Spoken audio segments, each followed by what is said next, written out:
Ladies and gentlemen, welcome back to the other side of the coin and welcome to your latest Chelsea transfer news. We're now arriving at the end game of this Madueke to Arsenal situation. This is the beginning of the end game. Arsenal are preparing a bid as we speak. The bid is imminent. Probably within the next 12 hours, we're going to hear about the first opening bid. So don't expect the opening bid to be expected unless it is exactly what we want. I feel somewhere around 50 million, that's inclusive of add-ons, that will do the trick for Madueke's transfer to Arsenal, ladies and gentlemen. So look, if the opening bid is somewhere around 45 million plus 5 million in add-ons, then I think it might be accepted. If it's anything less, let's say 40 million, that's inclusive of add-ons, maybe it might not get accepted, and then we might see a second bid or a third bid. But I think one thing's for certainty: player wants to go to Arsenal. Now, a lot of people have an issue that, look, the player, if he had it his way, he would have stayed at Chelsea Football Club. Sure, of course. I don't think he was forcing a move, but I think he's seeing what Chelsea are doing in the transfer window. We're going to talk a little bit about Jamie Gittins as well. By the way, so much floating around. Jamie Gittins, we've done the official announcement of him over the last 24 hours. So Madueke is probably seeing all of these things. Jamie Gittins, João Pedro, we're linked with Kudus. Kudus news next up, very important. And then Madueke has made up his mind that, look, I don't think I'm going to stick around at Chelsea Football Club. I feel like, I'm lower down the pecking order. And rightly so. You are lower down the pecking order. I've been watching so many Arsenal fans and their reactions over the past 12 hours. Honestly, they are disgusted by this situation. Absolutely filthy about this situation. They thought that, maybe they'll get a backup for Saka, which is, maybe 10, 15 million, the way they've been doing with Kepa and Norgard and whatnot. They'll get a backup for Saka for a reasonable amount of price. But now, they haven't even got a striker yet, mind you. They haven't spent on a striker, and that's going to cost a bit of money. They're looking to maybe add another winger, maybe another playmaker in the likes of Eze. All of these will cost money. And if they splash nearly 50 million on Madueke, you can understand. And they don't believe Madueke improves them one bit. So look, I've mentioned this several times. I'm going to mention it again. I'm not one bit upset. I'm not one bit worried that, what if this guy blows up at Arsenal, mate? There's no chance of it. There's absolutely no chance of it. This is coming from Fabrizio Romano, latest literally within the last 1 hour. Understand Arsenal are set to send opening bid for Noni Madueke after agreement with the player on personal terms. So the last video, if you guys have missed out on my channel, was in regards to Noni Madueke agreeing personal terms with Arsenal Football Club, and now the club-to-club conversation will start. Told Madueke has committed to a 5-year deal valid until June 2030, already approved by the players' camp. Fantastic. Let's keep it moving. We need a lot of players gone, and that starts with Madueke. We need many others gone as well. João Felix news as well, maybe down the track, even Nicholas Jackson. One thing I will say, I think we got Noni Madueke for approximately about 30, 35 million. Correct me if I'm wrong in the comment section. If we can sell him for about 50, that's a beautiful, profit that we're going to make on Noni Madueke. And, you can't be upset with that. You can't be upset. And once again, the revenue stream is definitely streaming. Do you know what I mean? All right, next up, ladies and gentlemen, Mohamed Kudus. This news is now really, really heating up. What's going to happen? Are Chelsea going to go after Kudus now that Madueke, his move to Arsenal Football Club looks pretty imminent to me? What's going to happen to Kudus? Spurs are heavily linked with Kudus. And mind you, Chelsea have not really got into the conversation in an official manner as yet with Kudus or with Spurs either. So right now, or with West Ham either. Right now, there's only one club that's pursuing Kudus. So we have to understand, what is the situation that's happening with Kudus? A lot of people getting worried, maybe he's going to Spurs because he's prioritizing Spurs. David Ornstein, we're going to bring up his tweet very, very soon. mentioning that Spurs are very hot on Kudus's backside right now. And Kudus is prioritizing Spurs. And a lot of people getting upset that, wow, Kudus is prioritizing Spurs. Well, who else is he going to prioritize? There's only one club that's in the race right now, and that's Spurs. And West Ham, apparently, they don't want to sell to Spurs. They rather sell to us. Who knows? Maybe they might get a player or two from us in compensation. But I'm not worried. I'm not worried one bit. You heard what Maresca said. He knows Kudus from Ajax days. And there are some in the know people that have been saying Kudus would prefer Chelsea if Chelsea get into the race. Right now, Chelsea are not in the race. This is why Kudus is prioritizing Spurs, because he wants to leave West Ham. Once there's another club involved, let's see what Kudus's mindset is at that moment. This is the latest. Tottenham are set to bid again for Mohamed Kudus next week as players keen on joining Spurs. Chelsea have also been in touch with Kudus's camp, with more clubs also interested, but Spurs want to accelerate. You're accelerating to nowhere, Spurs.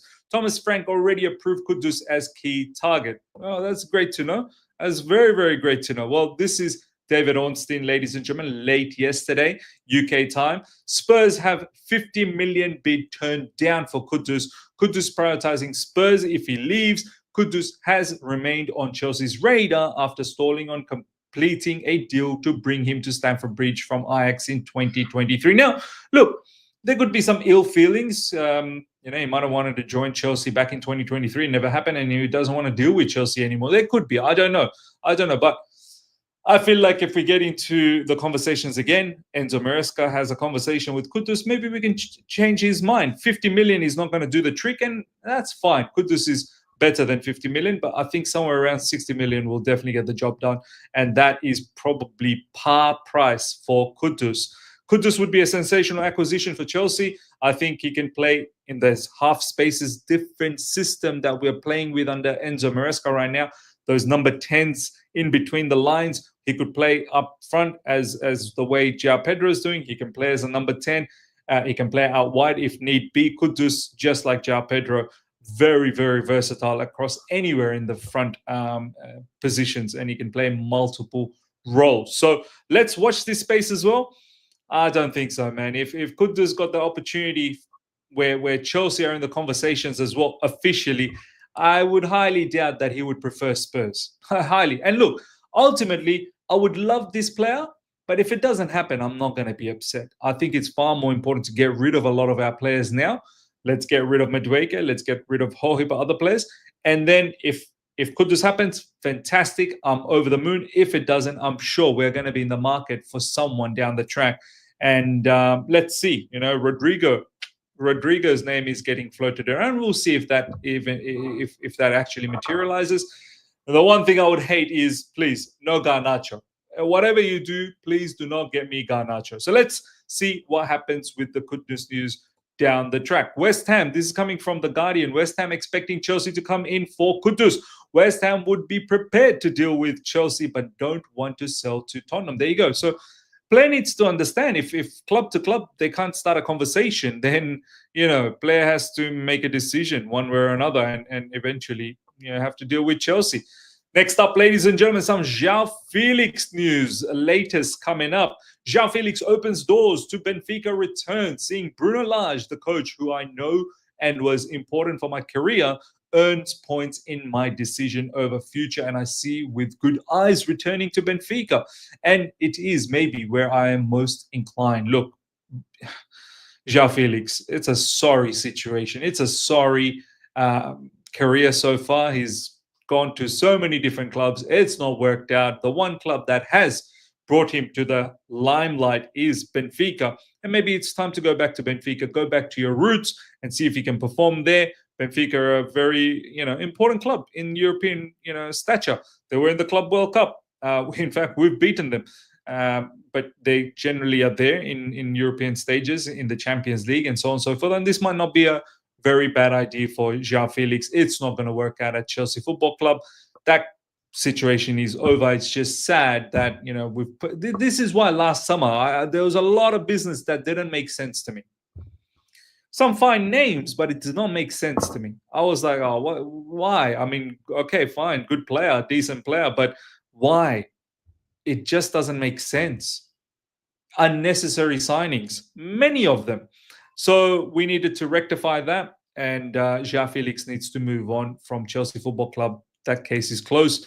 Hopefully, we can sell him on a permanent. I do feel that it might be a loan, but I don't want it to be a loan because that just eats up a loan spot where we can, give that loan spot to someone else to develop their career. João Felix, these are the type of mistakes we can't make. And so far this window, I feel like we're making the right type of moves, and it's making sense. All the moves are generally making sense. So we can't be doing these sort of nonsense stuff ever again. João Felix to Benfica. Hopefully it does materializes. Next up, ladies and gentlemen, let's have a look at the news. Reece James news, ladies and gentlemen. This is the latest. We're all a bit worried what is going on with Reece James. He was meant to start. He was in the starting lineup against Palmeiras, and then all of a sudden it was Andre Santos, who then did very well as well for being able to be given that opportunity. Andre Santos did fantastic. In fact, he's probably a better option than Reece James in midfield. Reece James shouldn't really play midfield. He should play RCB if we're playing at the back three, and then move forward. And then look for those crosses. And obviously, Reece James, very important in set pieces. Reece James, ladies and gentlemen, on Instagram, I am fit and well. See you on Tuesday. Need our captain back. This was him on Instagram. He's fine. He's not injured. We're all worried. The word is that he felt something. They didn't want to take the risk. Now he should be ready and gearing to go for Tuesday up against Thiago Silva. Reece James versus Thiago Silva. I love it. We need Reece James back against Fluminense. Very, very important game. One game away to reaching the final. We need to get to the final of Club World Cup and then go on to win it.